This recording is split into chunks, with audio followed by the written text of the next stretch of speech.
तो बच्चों welcome to the modern NCERT solution. तो आज हम फिर से आ गए कक्षा 10 बायोलॉजी का, जिसका चैप्टर पहला है जैव प्रक्रम और पोषण। इस वीडियो में हम इस चैप्टर का अति लघुत्तरीय प्रश्न जो है 35 क्वेश्चन है, इसका आंसर हम करने वाले हैं। तो चलिए शुरू करते हैं, पहला क्वेश्चन देखते हैं। पहला क्वेश्चन है जैव प्रक्रम किसे कहते हैं। तो चलिए इसका आंसर देखते हैं। वे सारी क्रियाएं जिनके द्वारा जीवों का अनुरक्षण होता है उसे जैव प्रक्रम कहते हैं। उसे जैव प्रक्रम कहते हैं। देखिए ये आपका पहला का आंसर हो गया। चलिए दूसरा का आंसर देखते हैं। बहुकोशिकीय जीवों में ऑक्सीजन की आवश्यकता विसरण द्वारा क्यों नहीं पूरी हो पाती है। देखिए कह रहा है कि बहुकोशिकीय जीवों में ऑक्सीजन की आवश्यकता जो है विसरण द्वारा क्यों नहीं हो पाती है। तो इसका आंसर होगा क्योंकि इसका शरीर जटिल होता है। चलिए तीसरा क्वेश्चन देखते हैं। तीसरा क्वेश्चन है जीवों में पोषण की प्रमुख दो विधियां कौन सी है। चलिए देखिए जीवों में जो है प्रमुख पोषण की दो विधियां, पहला स्वपोषण ऑटोट्रॉफिक और दूसरा है परपोषण यानी कि हिट्रोट्रॉफिक परपोषण। चलिए 4 नंबर क्वेश्चन देखते हैं। 4 नंबर है हरे पौधे में किस प्रकार का पोषण होता है। देखिए हरे पौधे अपना भोजन स्वयं बनाते हैं, इसलिए उसमें स्वपोषण होता है। देखिए 4 नंबर का आंसर क्या हो जाएगा, स्वपोषण। 4 नंबर का आंसर आपका हो जाएगा स्वपोषण। चलिए 5 नंबर देखते हैं। जंतुओं में पोषण की कौन सी विधि पाई जाती है। देखिए जंतु अपना भोजन के लिए दूसरे पर निर्भर रहते हैं, इसलिए उसमें कौन सा विधि होगा, परपोषण। चलिए 6 नंबर देखते हैं। 3 प्रकार की परपोषण विधियों के नाम लिखे। चलिए देखिए पहला मृतजीवी पोषण, दूसरा इसका हो जाएगा परजीवी पोषण,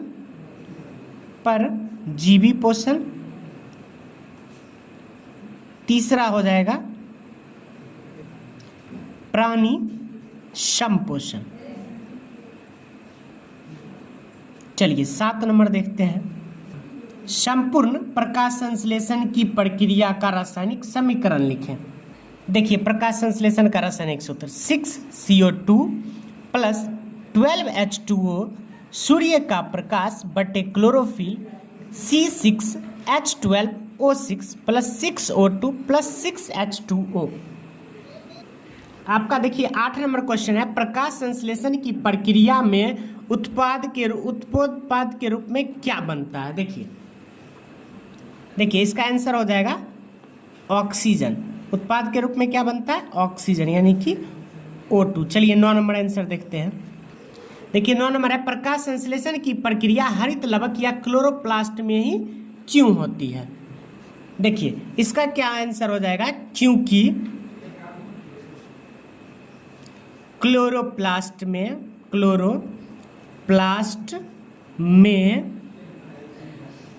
क्लोरोफिल नामक वर्णक पाया जाता है। चलिए 10 नंबर क्वेश्चन देखते हैं। प्रकाश संश्लेषण प्रक्रिया के लिए किन किन पदार्थों की आवश्यकता होती है। देखिए प्रकाश संश्लेषण के लिए कार्बन डाइऑक्साइड, जल H2O, तीसरा क्लोरोफिल और जो आपका मोस्ट VVI है सूर्य का प्रकाश। चलिए 11 नंबर प्रकाश संश्लेषण प्रक्रिया के लिए पौधे CO2 कहाँ से प्राप्त करते हैं। 11 नंबर का आंसर हो जाएगा वायुमंडल से। CO2 कहाँ से आता है, वायुमंडल से। 12 नंबर है कवक एवं जीवाणुओं में प्रकाश संश्लेषण की प्रक्रिया क्यों नहीं हो पाती है। क्योंकि ये सूक्ष्मजीव है, क्योंकि ये सूक्ष्म जीव हैं, क्योंकि ये सूक्ष्म जीव हैं। चलिए नेक्स्ट 13। पोषण के दृष्टिकोण से अमीबा तथा पैरामीशियम किस प्रकार के जंतु हैं? तो क्या हो जाएगा इसका आंसर? इसका आंसर हो जाएगा परजीवी। चलिए 14 नंबर।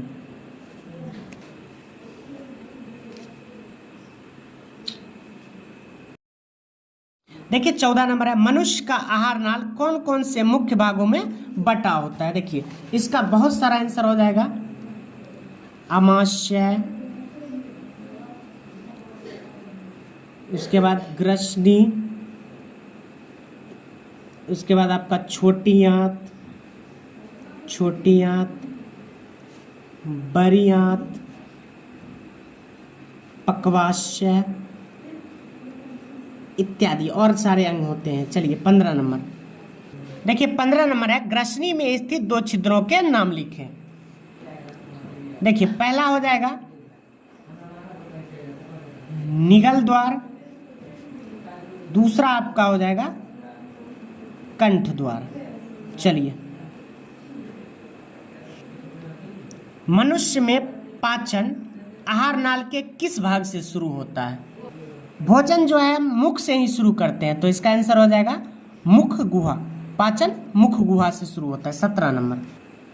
मनुष्य के आहार नाल के किस भाग में पचे हुए भोजन का अवशोषण होता है? चलिए आपका 17 नंबर का आंसर हो जाएगा छोटी आंत। चलिए 18 नंबर। क्लोरोफिल वर्णक कहाँ पाया जाता है? तो इसका आंसर होगा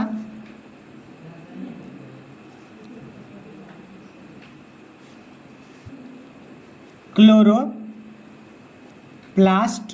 में। क्लोरोफिल वर्णक कहाँ पाया जाता है? क्लोरोप्लास्ट में। 19 नंबर। कह रहा है प्रकाश संश्लेषण प्रक्रम द्वारा पौधे क्या निर्माण करते हैं? भोजन निर्माण। क्या करते हैं पौधे? भोजन का निर्माण करते हैं। 20 नंबर। मृत जीवी को क्या कहा जाता है? चलिए इसका आंसर देखते हैं। देखिए मृत जीवी को जो है अपघटक कहा जाता है। अपघटक। चलिए 21 नंबर। जिस जीव के शरीर से परजीवी अपना भोजन प्राप्त करते हैं वे क्या कहलाते हैं? उन्हें देखिए पोषी कहते हैं। क्या कहते हैं? पोषी। 22 नंबर। गोबर छत्ता में किस प्रकार का पोषण होता है? देखिए बहुत बार पूछा गया है। देखिए गोबर छत्ता में जो है, गोबर छत्ता में मृत जीवी पोषण पाया जाता है। कौन सा पोषण? मृत जीवी पोषण। चलिए 23 नंबर क्वेश्चन देखते हैं। पत्तियों का कौन सा अंग CO2 युक्त वायु का प्रवेश द्वार है? देखिए इसका आंसर हो जाएगा क्लोरोफिल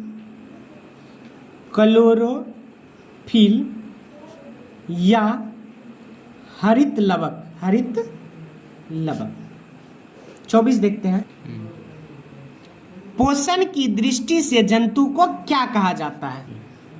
देखिए पोषण की दृष्टि से जो है या तो उसको हम स्वपोषी कह सकते हैं या परपोषी कहते हैं। या तो खुद बनाएगा खाना, नहीं तो किसी पे आश्रित रहेगा। चलिए 25 नंबर क्वेश्चन का आंसर देखते हैं। अमीबा में भोजन का पाचन कहाँ होता है? देखिए अमीबा में जो है भोजन का पाचन रसधानी में होता है। कहाँ होता है? रसधानी में। 26 नंबर देखते हैं। चलिए, मनुष्य में पाचन के लिए विशेष अंग को क्या कहते हैं? देखिए मनुष्य में जो है पाचन के लिए विशेष अंग को हम लोग आहार नाल कहते हैं। आहार नाल।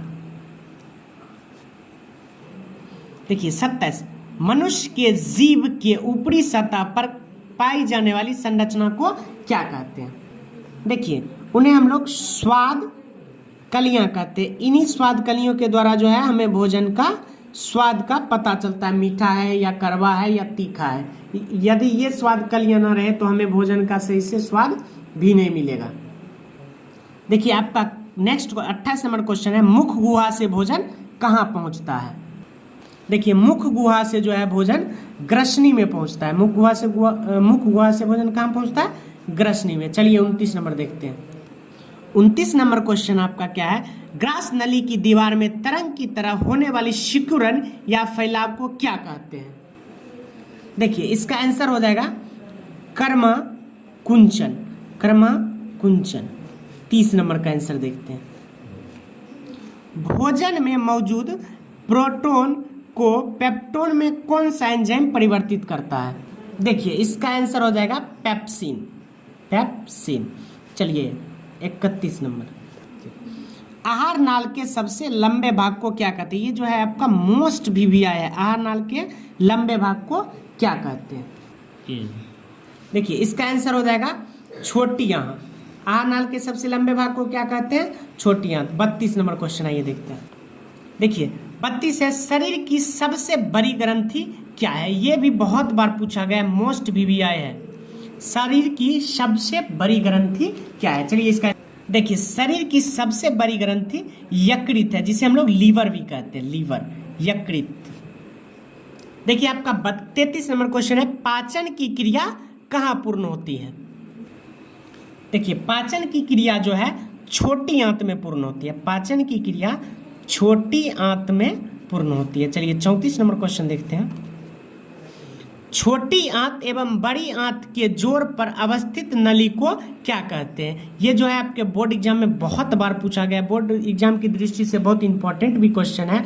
छोटी आंत एवं बड़ी आंत के जोड़ पर अवस्थित नली को क्या कहते हैं?